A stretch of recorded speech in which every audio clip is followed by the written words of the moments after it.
할렐루야.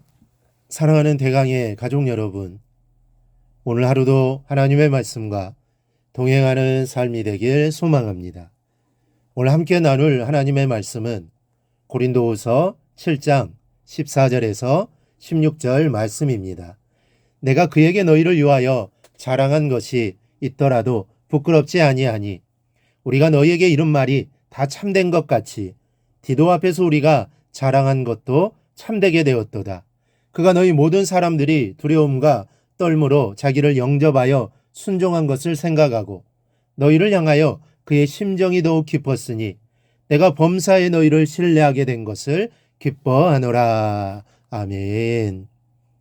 그리스도인과 순종은 절대적입니다. 교회에서도 말없이 순종하는 성도들을 볼 때 또 가장 감동적입니다. 그리고 본받고 싶을 때 역시 순종하는 모습을 볼 때입니다. 오늘 사도 바울도 디도의 경우를 예를 들어 그가 너희 모든 사람들이 두려움과 떨므로 자기를 영접하여 순종한 것을 생각하고 너희를 향하여 그의 심정이 더욱 깊었으니 라고 말씀하면서 순종할 때 깊어지는 심정을 이야기하고 있습니다. 때문에 오늘은 어떠할 때 깊어지는 심정이 되는지, 어떨 때 마음이 더 가게 되는지에 대해서 생각해 보고자 합니다. 첫째는 영접하는 사람에게 깊어지는 심정이 됩니다. 여러분들이 누군가를 방문하거나 만났을 때 나를 반겨주는 사람과 얼굴을 찌푸리고 달갑지 않다는 표정으로 맞아주는 사람이 있다고 가정해 보십시다. 이들 중 누구에게 호감이 가겠습니까? 당연히 나를 반겨주는 사람에게 더 마음이 가는 게 당연합니다. 나를 반겨주지 않는데 호감이 간다면 아마 그 사람은 정상이 아닐 겁니다. 그래서 옛말에도 웃는 얼굴에 침 못 뱉는다라고 했습니다. 화가 머리끝까지 치밀어 올라도 웃는 낯으로 대하는 사람에게는 화를 낼 수 없습니다. 그런데 하물며 화도 나지 않았는데 나를 반긴다면야 얼마나 이 마음이 흡족하겠습니까? 오늘 말씀 보면서 그런 생각을 해봅니다.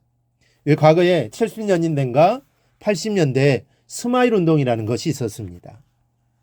웃는 낯으로 대하자는 이 범국민적인 운동이 있었는데 이 운동이야말로 현대인들에게 꼭 필요한 운동이 아닌가 생각이 듭니다. 스포츠도 좋고 또 건강을 위한 여러 가지 운동도 좋지만 웃는 얼굴로 서로를 대하면 서로 마음이 가까워지고 또 사랑이 싹트고 마음이 건강해져서 생활도 육체도 활력이 넘치게 될 것입니다. 여러분, 웃는 얼굴로 사시기 바랍니다. 마음을 열고 다른 사람을 영접하는 마음으로 사시기 바랍니다. 그러면 하나님이 여러분들로 사랑에 묻혀 살게 하실 것입니다.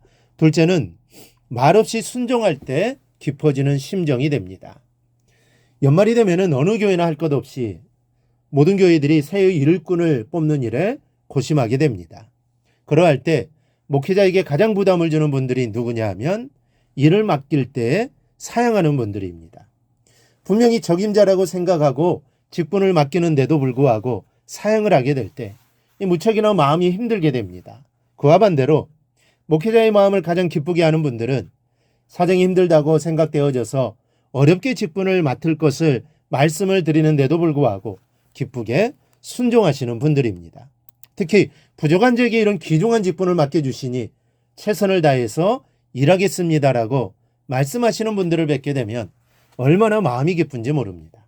그런 분들에게는 정말로 있는 사랑 없는 사랑을 다 주고 싶을 정도로 마음이 깊어지는 것을 느낍니다. 사람의 마음도 이렇게 깊어지는데 하물며 하나님의 마음은 얼마나 깊어지시겠습니까? 하나님의 사랑을 받는 비결은 다른 것이 아닙니다. 우리가 능력이 있거나 힘이 있어봐야 천지를 창조하신 하나님 앞에서 무엇을 자랑할 수 있겠으며 그것으로 어찌 사랑받을 수 있겠습니까? 오직 우리 성도들이 하나님의 깊은 사랑을 받을 수 있는 방법은 오직 하나, 하나님 말씀에 순종하는 겁니다. 순종이 제사보다 낫다라는 말씀을 우리가 잘 알고 있습니다. 하나님께 제사 예배드리는 것은 정말 중요한 일입니다. 정말 귀한 일입니다. 성도로서 마땅히 해야 하는 일이고 하나님이 기뻐하시기 때문입니다. 하지만 이 말은 하나님의 마음과 사랑이 순종이라는 길을 따라서 흐른다는 사실을 가르쳐주는 말씀입니다. 하나님은 순종하는 성도에게 더욱 마음을 주시고 사랑하십니다. 때문에 하나님의 자녀들이 일상생활 속에 항상 기억하고 실천해야 하는 일이 바로 순종입니다. 그런데 여러분, 순종이 무엇입니까? 순종이라는 말에는 자신의 무릎을 쳐서 복종시킨다고 하는 뜻이 포함되어 있습니다. 이해할 수 있는 것만을 따르는 것은 순종이라고 하기에는 부족하다는 말씀입니다. 이해되지 않는 말씀까지도 내 의지를 꺾고 믿음으로 기쁨 가운데 따르는 것이 순종의 의미입니다. 이런 순종으로 하나님의 더욱 깊은 사랑을 받으시기를 축원합니다. 사랑하는 여러분, 우리가 사는 인생이 마른 빵을 먹는 것처럼 맛없고 괴로운 것은 내게 영접하는 마음과 순종함이 없기 때문입니다. 사람에게나 하나님께 대해서는 다 같습니다. 사람을 영접하는 마음이 없기에 사랑받지 못하는 것이요, 주님을 영접하지 않기에 주님의 사랑을 받지 못하는 겁니다. 또 내가 순종해야 할 사람의 말을 순종하지 않고 거여가기에 생활이 괴롭고, 하나님 말씀에 순종하지 않기에 인생에 참된 기쁨이 없는 것입니다. 오늘은 이 사실을 마음에 새겨두시기 바랍니다. 영접과 순종을 여러분의 인생의 모토로 삼으십시오. 하나님은 영접하는 자와 말씀에 말없이 순종하는 자에게 더 마음을 주십니다. 그리고 그러한 성도에게 사람들도 더욱더 깊은 마음을 주게 된다는 사실을 알고, 이제부터는 영접하고 순종하는 인생의 자세를 갖추고 사시기를 바랍니다. 그 마음의 자세를 하나님께서 기쁘게 받아주실 것입니다. 오늘 하루도 영접과 순종하는 마음으로 살아가는 삶이 꼭 되기를 주님의 이름으로 축원합니다. 오늘 묵상한 말씀을 굳게 잡고 삶으로 실천하며 살아내는 대강의 모든 성도들이 되기를 축복합니다.